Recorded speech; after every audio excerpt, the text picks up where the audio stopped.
Alright, let's pause it right here. Do you guys remember the scene in the beginning of Age of Ultron where Scarlet Witch gets a hold of Tony Stark's psyche and shows him a future where the entire Avengers team dies in front of him? The overwhelming guilt that he feels in that moment not only shapes the rest of his actions and drives his motivations for Age of Ultron, but rather his character arc throughout the MCU, carrying into Civil War through Infinity War and presumably Avengers Endgame. Now, a lot of people have speculated and even stated with factual assurance that this scene here is meant to prophesy the one that happens in the end of Infinity War, that the foreign planet is replicated by Titan, and that the rest of the Guardians of the Galaxy, and specifically Spider-Man, someone he would feel directly responsible for, are meant to invoke those same feelings of loss, anxiety, and specifically guilt for his character arc. But I just don't think this is the case, and there is more than enough evidence in Age of Ultron itself to let us know that not only did they know exactly what was going on, but they had a very clear picture at that, and the theory that this scene has not happened yet on film, but if it's going to, will most likely happen during the very first act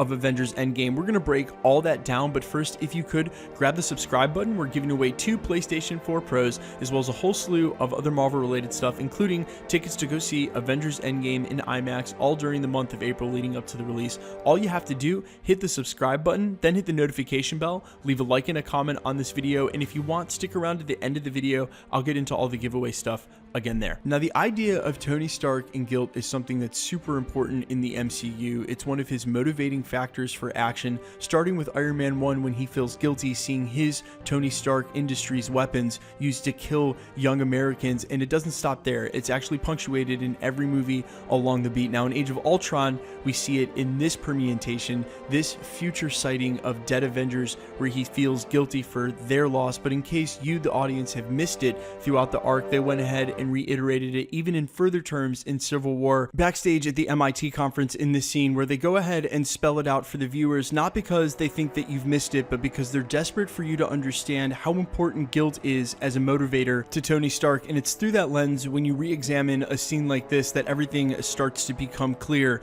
as to why he does the things he does. Now, the loss of half of the universe could surely suffice, considering he was at the apex of that fight and unable to stop Thanos himself. Think about what an absolute mind that is, to be at the forefront of the battle to save half of the universe, to be one of the people involved with the apex of this event and not having succeeded. Of course, that would motivate anybody, but why this specific scene would happen in the first act of Avengers Endgame is actually for a couple of different reasons. Now, I argued earlier in the prologue of this video that they had a very clear idea during the Age of Ultron of what they knew was coming down the road, and that evidence is actually found in Age of Ultron itself. Now, since confirmed rumors and reports of tension between the director Joss Whedon and Kevin Feige Marvel Studios were only the tip of the iceberg as far as Marvel Studios enforcing their vision for how they wanted the Infinity Saga to go and how they wanted Age of Ultron to set those events up specifically, and what Joss Whedon thought should make it and shouldn't make it in to the final cut of the film. Now, while a lot of scenes were manicured that Joss Whedon wanted in, the inclusion of this scene specifically in Thor in the pools where he's having his vision, we still got to see the Infinity Stones arranged on screen in the shape of a gauntlet, only to have Thor return later in the film to create vision, saying that he's had one of his own and that at the center was that, pointing to the Mind Stone, saying that was at the center and sucked all life in, and maybe with it on their side they can triumph. Now, we know that wasn't to pass, it was on their side, and that they didn't triumph, but this vision is setting up the inclusion of the Infinity Stones in one event, very specifically the Snap, knowing they had already seeded Thanos and were setting up this Snap event to erase half of the universe, which means they knew they were going to either be turning people to dust or erasing them and not killing them on the field of battle, rather leaving this scene open to interpretation, but not to be confused with the one that happened on Titan. As I'm saying, they knew people would be dusted, and if they were going to have Tony Stark witness that, they would have surely known something like that back then and not used this sort of scene, which they presented in the beginning of Age of Ultron, that contradicted that directly, meaning we still may be seeing this scene. Now, to those of you who will put in the comments, even before you reach this marker in the video, yeah, but this could have just been metaphorical, and the people still got dusted, he still lost a lot of life and feels responsible. Yeah, I get that totally. You're totally right. But also, this scene specifically seems to indicate that a lot of the original Avengers were going to die and that he would feel responsible for specifically that, But here we are post-snap, and not only have none of the original 6 Avengers paid the ultimate price of their life, well, of course, except Captain America the first time, except he didn't die, so he didn't really pay with his life, even though he thought he was paying with his life. I mean, he kind of paid with his life because by the time he came back, all his friends were dead or super old. All right, the point I'm making is that all of the Avengers, the original 6,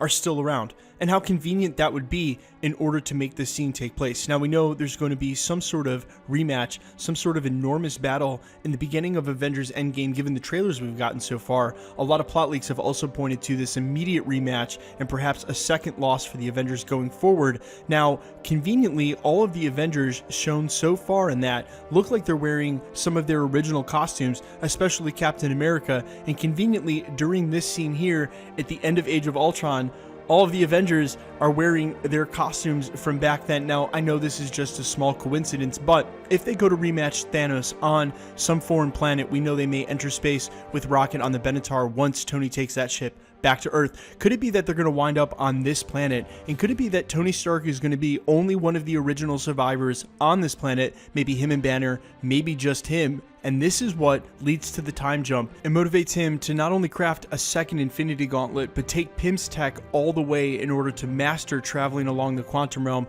And guys, wait for it. This is where this theory gets really weird. What if all the Avengers do in fact die except for Tony Stark at the beginning of the movie? What if the Avengers Mansion is truly destroyed at the beginning of the movie? And when he learns how to go into the quantum realm, perhaps with Ant-Man, who comes out later, these Avengers that we see here in the mansion in their quantum suits are actually the Infinite Avengers, Avengers from other timelines who are coming over to ours to fix ours. Now, all of the original Avengers dying, of course, wouldn't make a difference in the beginning of Avengers Endgame, because if you're going back in time even further before that to fix the snap, then that future won't even have existed and all those Avengers wouldn't have died. Rather, they'll be resurrected right along those who have been snapped.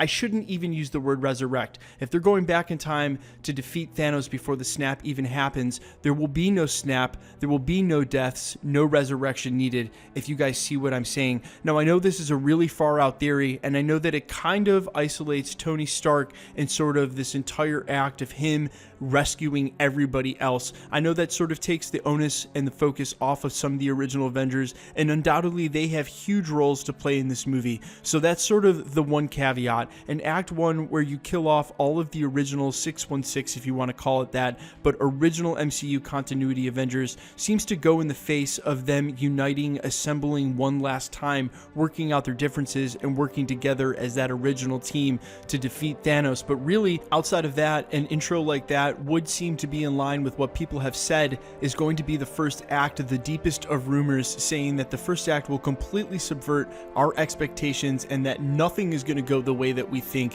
that there's another huge loss in store for the Avengers, and that we're all going to be absolutely mind blown before the first hour of that movie. I certainly can't wait. Guys, let me know what you think in the comments specifically about this. Do you think that the Infinite Avengers Mansion and the Infinite Avengers are going to play a role, that we will actually see the alternate timeline characters, these alternate versions, not just the alternate versions of like, hey, Hawkeye's Ronin now, but like, hey, that's actually Captain America from a different universe? And if they go that far, do you think they'd go all the way and kill any of the original members just to bring them back when they undo the snap further back on the original timeline? I'm all ears, guys. Let me know in the comments, and quickly, let's get into the giveaway stuff before I let you go. All right, we're giving away 2 PlayStation 4 Pros, one at the 300 and one at the 400,000 subscriber mark. We're also giving away tickets to go see Avengers Endgame in IMAX. Once they go on sale in a couple days, we'll be giving them away all month leading up to the release of the movie. Plus, every Friday leading up to Avengers Endgame and that week included, we'll be giving away one of these awesome Marvel Trendsetters limited edition, limited run plaques containing an original film cell from the respective movie. We've got one from Civil War, one from Age of Ultron, one from Winter Soldier, and one from Guardians of the Galaxy. Like I said, all you have to do to win any of this stuff, the same rules apply. Hit the subscribe button, then leave a like and a comment on the video, then hit the notification bell, because the more videos that you leave a like and a comment on, the better chance you have of winning. My name's Michael Roman. This is Everything Always. Thanks for checking out the channel. Stick around because we'll be posting again real soon. Also, for some reason, if you're still listening to this, it must mean that you're a fan and you listen to the channel, so check it out. In a couple of days, I'm going to be dropping my first original single called I Bleed Stars. I'll probably link it here at the channel, and it may appear down in the description. Like I said, if you're still listening into the last second of the video, I sincerely appreciate your support, and if you would stream that song, I know some types of music aren't for everybody, but you would be supporting me, and it would mean a lot. Thanks for checking out the channel, guys. I appreciate it. I'll see you again out there.